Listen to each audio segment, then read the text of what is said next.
화요일 날 아침 일찍 템파 공항에 식구들이 도착을 했습니다.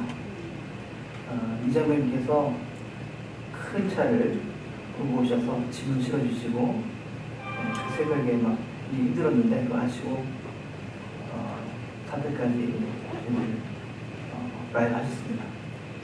문을 열고 들어갔는데 깜짝 놀랐습니다. 꽃이 만발해 있고 또 환영하는 인사 무들이 있어서 굉장히 피곤하고 지쳐있지만은 또 큰 감동이 있었고 참 도착했구나 안도 감도 느꼈던 그런 순간이었습니다. 그리고 거의 일주일이 지나서 여러분들 이렇게 만나게 되어서 참 반갑고 사실은 떨리고 그렇습니다. 제가 말씀을 나눌 때 하나님의 영께서 함께 하셔서 서로에게 감동을 주는 그런 시간이 됐으면 좋겠습니다. 기도하고 말씀 나누겠습니다. 하나님 참 감사합니다.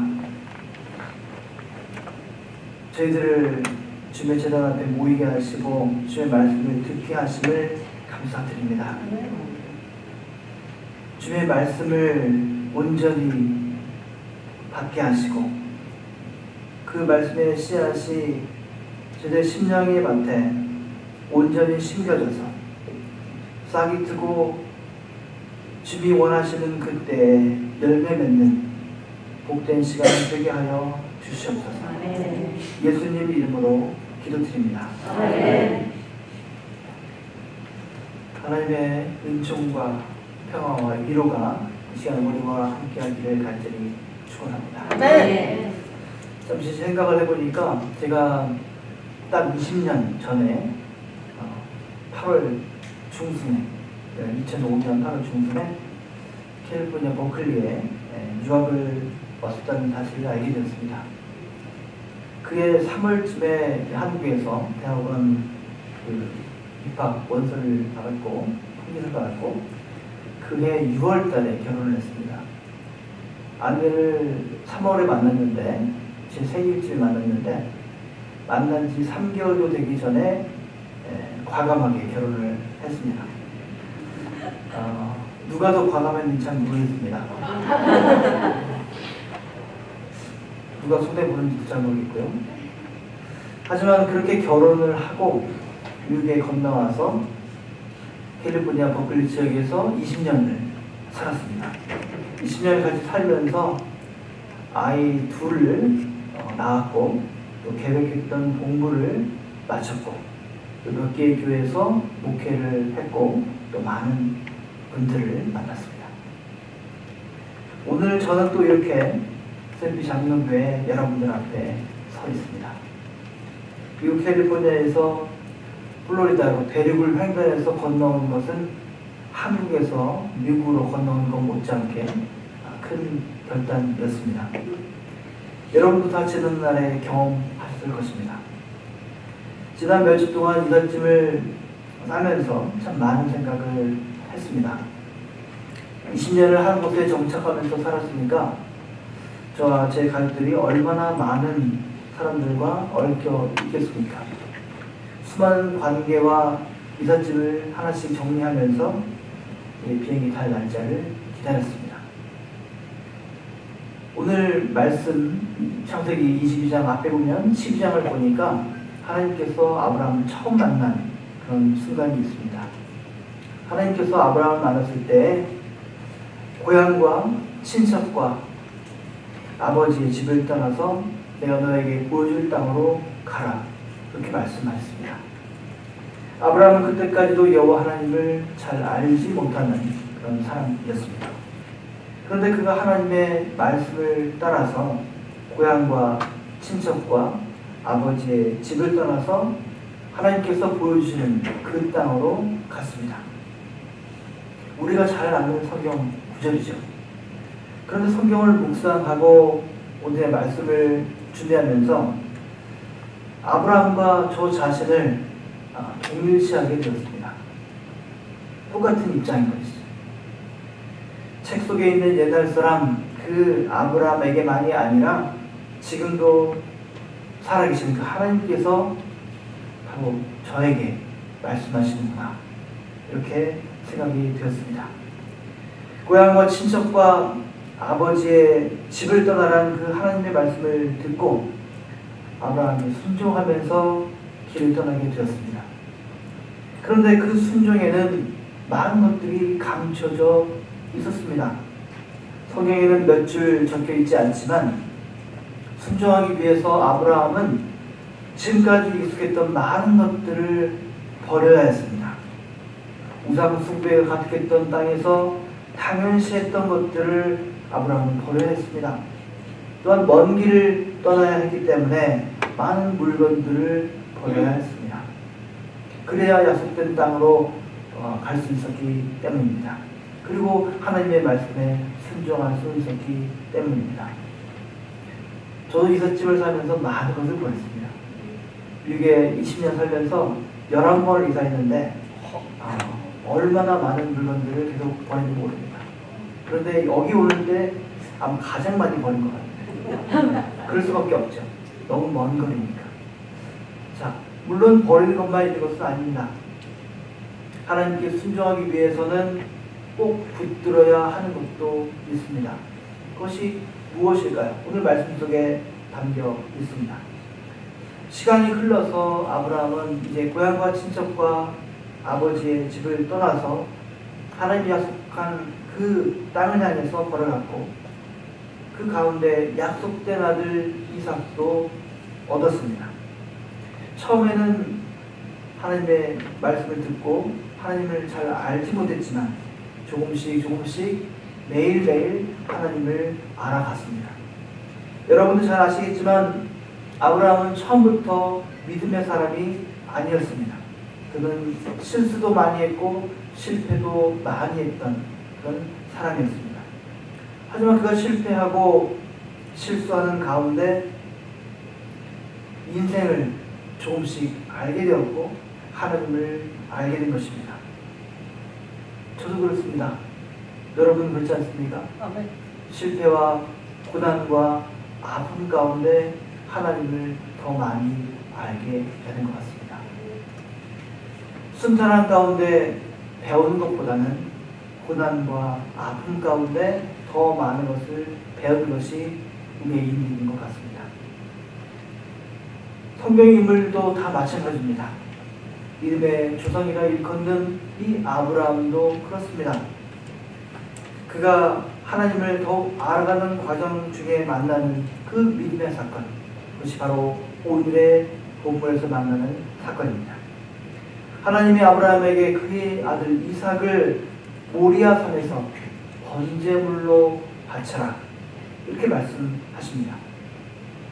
성경을 보니까 아브라함은 아무 말도 하지 않고 그 말씀을 그냥 따랐습니다. 하나님께서 처음 아브라함에게 나타나셔서 고향과 친척과 아버지의 집을 떠나라 했던 것처럼 아들을 번제물로 바치라 하는 그 말씀은 정말 이해하기 어렵고 따르기 어려운 그런 말씀인 것입니다. 그러나 성경은 여기에 대해서 아무런 설명을 하지 않습니다. 아브라함과 이삭 그리고 그의 종들이 모리아 산까지 3일이 걸려서 걸어갔다 했습니다. 모리아 산에 가까이 이르자 동행했던 종들을 남겨두고 그 아들 이삭만 데리고 아브라함은 산으로 올라갑니다. 이삭은 불과 나무는 있는데 번제로 드릴 양은 어디 있느냐고 아버지에게 묻습니다. 아버지는 아브라함은 무슨 생각을 했을까요? 또 무슨 대답을 했습니까? 하나님께서 친히 준비하셨다, 이렇게 말씀합니다.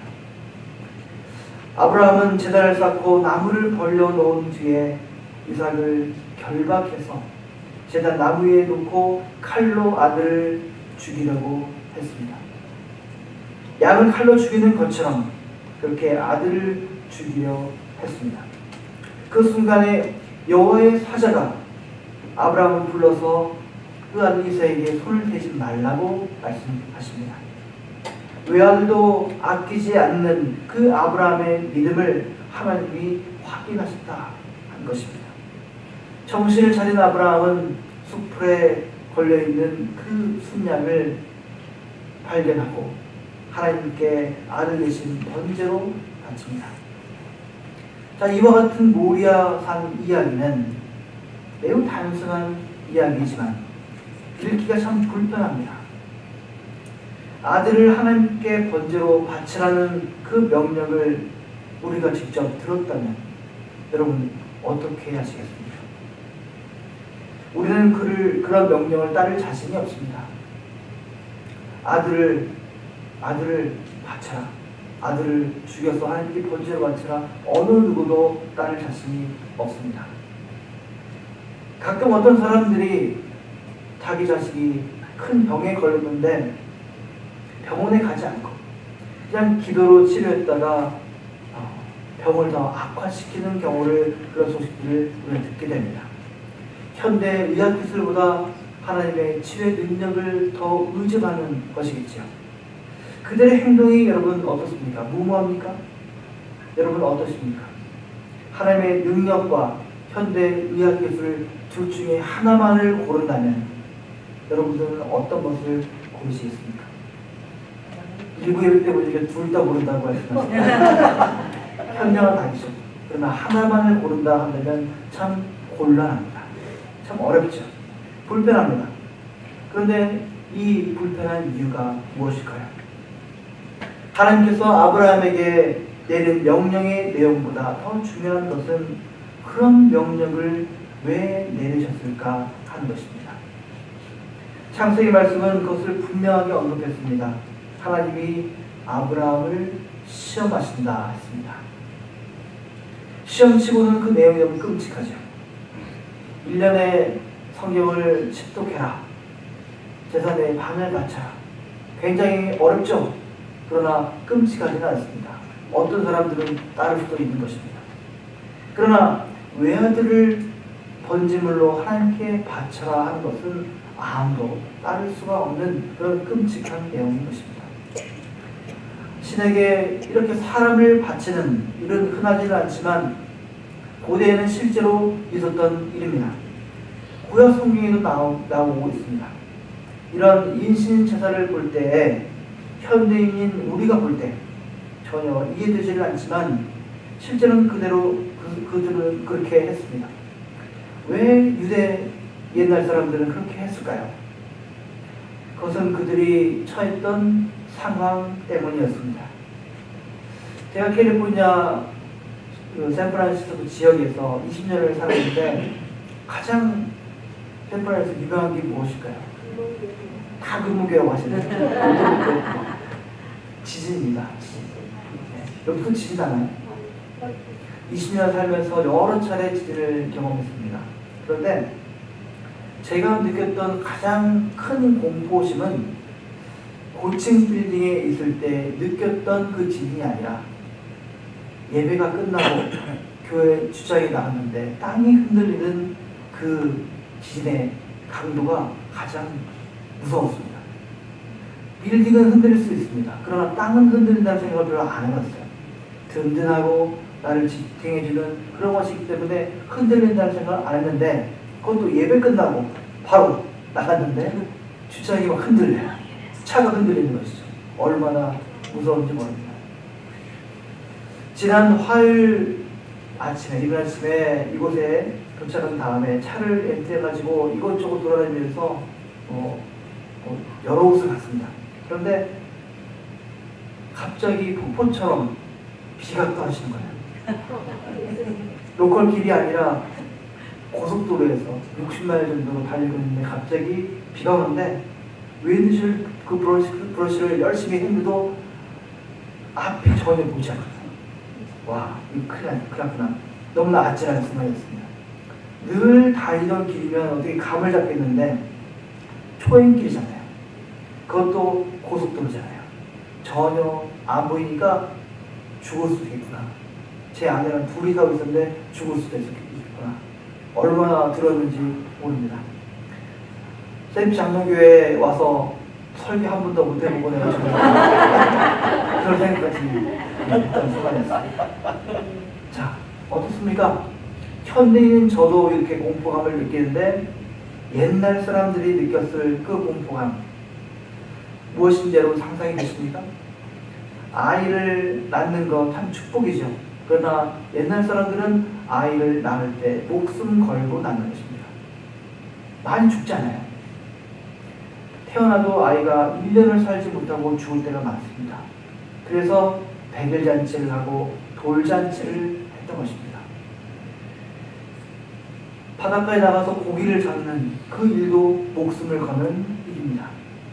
그래서 내 남편이 고기를 잡으러 나갈 때 살아서 돌아와라 하면서 달을 보면서 시성을 드렸던 것입니다. 신에게 사람을 바치는 정도의 열심을 내야만 우리 동네가, 부족 전체가 죽지 않을 것이다. 이런 생각들을 많은 사람들이 했다는 것입니다. 어느 나라 어느 민족에게도 이런 인신제사의 흔적이 남아있습니다. 이런 모양들이 현대에는 없을까요? 마찬가지로 세련된 모습이긴 하지만 마찬가지로 남아 있습니다. 자, 그러나 구약 성경은 그런 인신제사, 신에게 하나님께 사람을 산채로 바치는 그런 일들을 철저하게 금지했습니다. 그런 사람이 있으면 차에서 죽이라고까지 했습니다. 그런데 오늘 본문에서 하나님께서 친히 그런 명령을 내리셨습니다. 뭔가 좀 앞뒤가 안 맞는 거 아닙니까? 도대체 하나님의 시험이 무엇이기에 하나님께서 이런 명령을 내리시는 것일까요? 하나님이 전지전능하시다면 이런 시험을 거치지 않더라도 아브라함이 믿음이 있는지 없는지 아시는 거 아닙니까? 우리의 신앙을 연단하기 위해서 하는 시험이라고 말할 수도 있습니다. 일리 있는 대답이겠죠. 어려움과 고난을 만날 때 우리의 신앙은 더욱더 무르익어가고 단단해져 갑니다. 하지만 하나님께서 전능하신 분이라면 그런 학습이 없이 우리의 신앙을 단번에 단단하게 만들어갈 수 있는 거 아닙니까? 도대체 하나님은 왜 아브라함을 그리고 우리를 이렇게 시험하는 것일까요? 우리는 자꾸 질문하지만 질문으로 끝날 뿐이지 답을 찾을 수가 없습니다. 아무리 현명한 사람도 아무리 훌륭한 신학자도 답을 찾지를 못합니다. 답을 전혀 찾을 수 없기 때문에 그저 옛날 사람들은 하나님의 시험이라고 말할 수밖에 없었던 것입니다. 남편이 배 타고 나갔다가 죽고 아이가 시름시름 앓다가 막 누워있고 이럴 때 그 이유를 알 길이 없습니다. 왜 나에게 이런 고난이 닥치는가 물어보지만 답을 찾을 수가 없습니다. 그럴 때 뭐라고 합니까? 아, 하나님의 시험이구나. 하나님의 시험이구나. 몇 년 전 우리는 코로나라는 전 지구를 둘러싼 재앙을 겪었습니다. 제가 아는 많은 분들이 그 시간 동안에 사랑하는 가족들을, 친구들을 잃었습니다. 여러분도 마찬가지겠죠. 환자와 환자 가족이 늘창을 사이에 두고 서로 만질 수가 없습니다. 그냥 이별을 해야만 그렇습니다. 제가 아는 목사님은 1년 동안 장례를 40차에 치렀다고 합니다. 몇천 명 되는 큰 교회가 아닙니다. 한 500명 되는 교회인데 1년 동안 40번의 장례를 치렀습니다. 코로나가 몇 년 동안 있었습니까? 교회에 얼마나 많은 분들이 돌아가시는 겁니다. 1년 내내 일주일에 한 번씩 장례를 치르는 것입니다.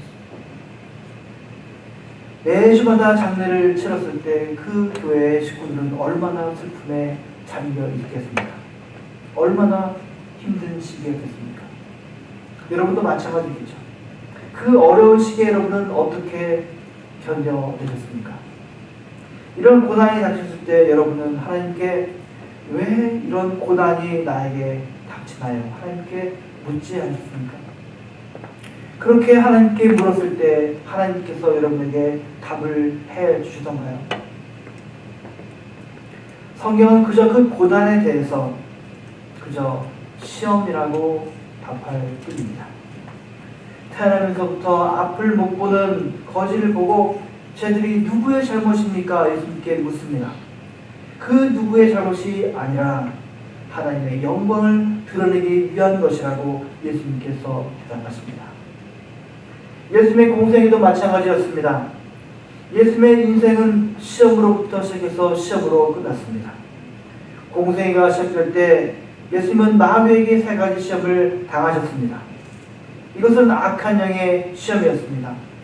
예수님은 마지막에 십자가에서 달리셨습니다. 그것은 하나님의 시험이었습니다. 예수님은 왜 이런 방식으로 내가 죽어야 됩니까? 왜 내가 당해야만 합니까? 하나님께 묻고 또 물었을 것입니다. 그러나 주님은 왜라고 묻지 않으시고 하나님께 전적으로 맡기고 하나님의 뜻에 순종하셨습니다. 아브라함은 외아들 이삭을 바치라는 그 하나님의 명령을 듣고 왜라고 따지지 않았습니다. 그는 그저 그 명령을 따를 뿐이었습니다. 어떻게 사람이 그러냐 물을 수 있죠. 왜 아브라함에게 변민이 없었겠습니까? 논리적으로 따지기 시작하면 하나님도 답을 할 수 없을지 모릅니다. 하늘의 별처럼 후손을 많이 주겠다는 그 하나님의 약속이 있었지만 후처를 통해서 얻은 이스마엘이 있었기 때문에 그 아이로 만족하고 있던 아브라함이었습니다. 그런데 하나님은 이스마엘이 아니라 바로 이삭이 하나님의 약속이라고 말씀하십니다. 아브라함이 아들을 달라고 조른 것도 아니었습니다. 그런 마당에 100세 얻은 아들을 번제물로 바치라고 하는 것은 도대체 우리가 받아들일 수 없는 그런 명령인 것입니다. 아브라함은 이런 참혹한 명령을 불평 한마디 없이 그대로 순종했습니다. 자, 그는 어떻게 이 시험을 통과했습니까? 그 답을 여러분은 이미 알고 계십니다. 아브라함은 바로 하나님을 신뢰했기 때문입니다. 아브라함은 하나님을 온전히 믿었습니다. 그는 그 믿음으로 메소포타미아를 떠났고 믿음으로 이삭을 번제물로 바칠 결단을 내릴 수 있었던 것입니다. 그래서 그는 믿음의 전환이 되었던 것입니다. 어떻게 보면 아브라함 이런 생각과 행동은 광신자처럼 보일지 모릅니다. 신앙의 이름으로 병원에 가지 않고 그냥 치료해달라고 하나님께 집에서 기도만 하는 사람처럼 말입니다. 하나님을 향한 절대적인 신뢰와 인간적인 광신은 우리가 구별하기 참 어렵습니다. 겉으로는 비슷하게 보이기 때문이죠. 그러나 두 가지는 너무나 다릅니다. 그냥 정도가 다른 것이 아니라 하늘과 땅처럼 큰 차이가 있습니다. 참된 신앙은 무엇입니까? 참된 신앙은 하나님의 선하심에 대한 전적인 신뢰입니다. 그러나 광신은 신뢰하고 있는 나 자신에 대한 확신에 불과합니다. 사이비 이단들에게 나타나는 현상이 바로 그것입니다. 믿고 있는 자기 자신에게 열광적으로 집착하는 현상입니다. 그러나 아브라함은 하나님에게 그 하나님의 선하심에 자신의 운명을 걸었습니다. 아브라함이 하나님의 선하심에 어떻게 신뢰하고 있었는지 본문에서 그 흔적을 발견할 수가 있습니다. 이삭이 아버지에게 묻죠. 번제에 필요한 불과 나무는 있는데 번제에 드릴 그 어린 양은 어디에 있습니까? 아버지 아브라함이 이렇게 대답합니다. 내 아들아, 번제할 어린 양은 하나님이 자기를 위하여 친히 준비하시리라. 아브라함이 왜 이렇게 대답을 했는지 성경은 더 설명하지 않습니다. 지금까지의 이야기 흐름에 볼 때 번제물은 바로 이삭이었습니다. 아브라함도 그걸 각오하고 있었을 것입니다. 그런즉 그는 하나님이 친히 준비하신다라고 아들에게 말합니다. 이건 이삭을 속이는 말이 아닙니다. 아들을 바쳐야 할 자기의 신세를 한탄한 말도 아닙니다. 그가 하나님을 선하신 분이라고 그 사실을 분명히 알고 신뢰하고 있다는 증거인 것입니다. 그런 신뢰가 없었다면 이런 말을 할 수가 없다는 것입니다. 하나님께서 자기 자신을 위해서 친히 준비하십니다. 하나님을 향한, 하나님의 선하심을 향한 신뢰가 있었기 때문인 것입니다. 유대인들은 이 하나님께서 친히 준비하신다는 이 말, 여호와 이레의 이 말을 하나님께서 자기 자신을 위해서 유대인들의 생존을 책임지시고 유대인을 선택했기 때문에 그렇게 하신다는 것을 알고 있습니다. 그것을 기억하고 있습니다. 유대인들이 여러분 성경을 읽어보면 특별히 도덕적이고 그들이 특별한 능력을 가지고 있습니까? 그렇지 않죠. 그들은 아주 미인하고 아주 보잘것없고 아주 나쁜 사람처럼 그릴 때가 많습니다. 그런데 그들을 왜 하나님께서는 택하십니까? 하나님의 마음이죠. 하나님께서 택하시고 그들의 길을 여신 것이죠. 하나님께서 이 아브라함을 시험하셨다는 말, 그 말은 아브라함이 하나님을 참되게 믿는다 이 말과 같은 말입니다. 그것만 보장된다면 하나님께서 이스라엘을 선택했기 때문에 이제 그 이스라엘, 아브라함과 그 후손들은 이제 하나님께서 책임지시겠다 이 말입니다. 하나님이 하나님 자신을 위하여 그 백성들의 생존을 내가 다 주권들을 만들어내겠다 이 말씀인 것입니다. 그것이 바로 오늘 말씀의 제목 여호와 이레의 믿음인 것입니다. 자, 이 여호와 이레의 믿음은 말은 쉬운데 실제로는 너무나 높은 경제의 이 믿음입니다. 아브라함의 경우를 다시 한번 생각해 보십시오. 아브라함이 이삭을 번제로 드리는 것은 자기 자신을 번제로 드리는 것과 다를 바 없습니다. 아들만이 아니라 자기 자신도 죽는 것이죠. 아니, 아들 대신에 내가 죽는 게 훨씬 낫죠. 이삭은 내게 전부 아닙니까? 그런 이삭이 죽는다면 후손이 끊기는 하나님의 약속이 다 수포로 돌아가는 일이 아닙니까? 모든 인간적인 꿈과 계획이 다 헛사로 돌아가는 것이죠. 오늘 우리는 그러나 아브라함이 가졌던 이 여호와 이레의 믿음을 가지고 있지를 못합니다. 저희가 이삿짐을 싸고 대륙을 횡단해서 오는데 여호와 이레의 믿음이 나에게 있는가 말씀을 준비하면서 여호와 이레의 믿음이 있는가 자꾸 저를 묻게 돼요. 하나님께서 다 준비하실 텐데 왜 나는 그것을 믿지 못합니까? 목사인 저도 말씀을 준비하는 저도 그 여호와 이레의 믿음이 없구나. 많은 한탄과 저 자신을 돌아보게 되었습니다. 자기의 의지와 자기의 신뢰만 내 속에 있구나. 나를 성취하는 욕망만이 나를 감싸고 있구나. 그것이 얼마나 강렬한지 나의 신앙을 지금 훼손하고 있구나. 우리 현대인들은 그 어느 시대보다 잘 살고 있지만 여전히 미래에 대한 두려움이 있습니다. 돈이 없고 직장이 없고 집이 없으면 사람 구실을 못한다라고 생각을 합니다. 틀린 말이 아니죠. 아무도 이를 부인하기 어렵습니다.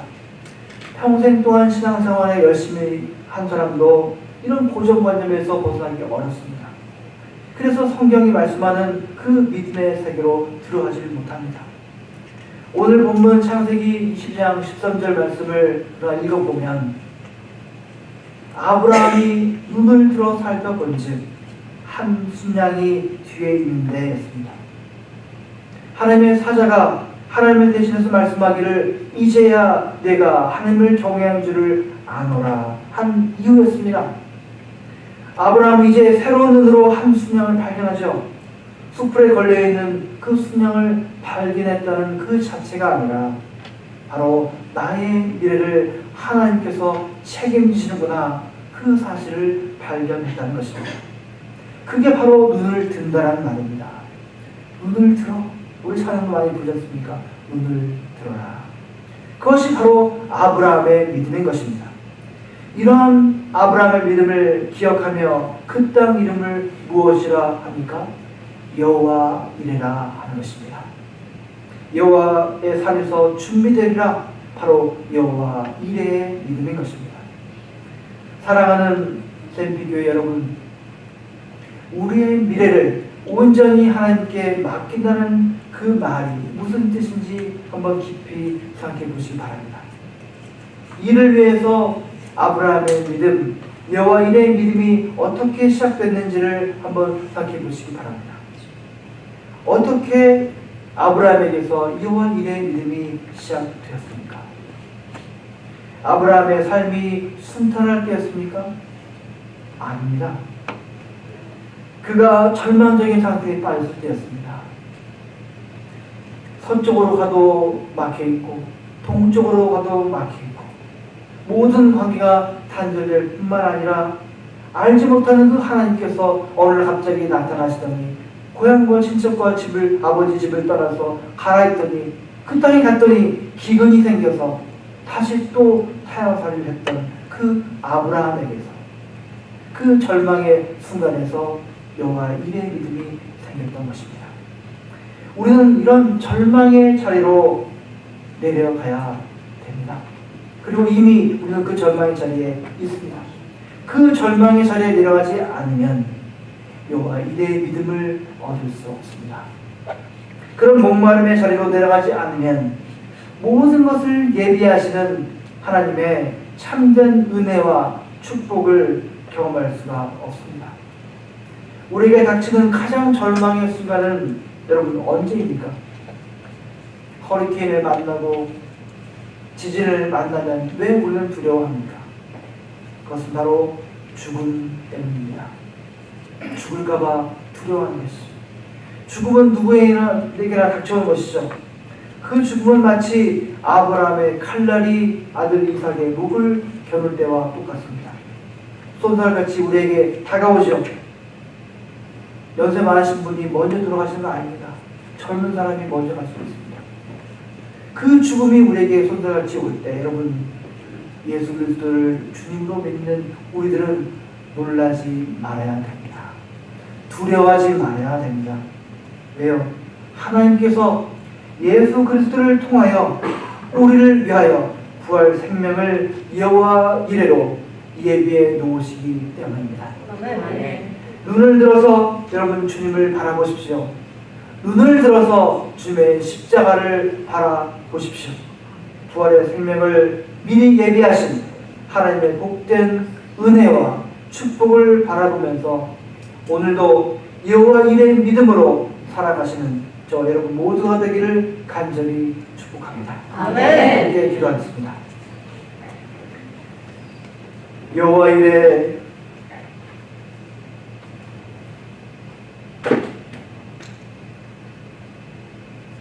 우리를 위하여 미리 예비하시는 하나님,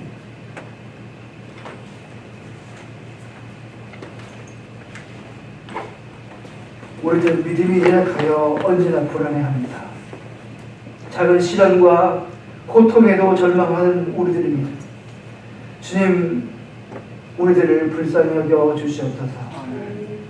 여호와 이레 우리의 미래를 책임지시고 우리 교회의 미래를 책임지시며 지키시며 인도하시는 주님이심을 깨닫게 하시고 고백하게 하옵소서.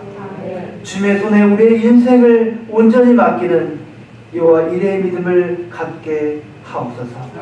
부활 생명으로 우리의 미래를 예비하시는 예수 그리스도의 거룩한 이름으로 기도드립니다. 아멘.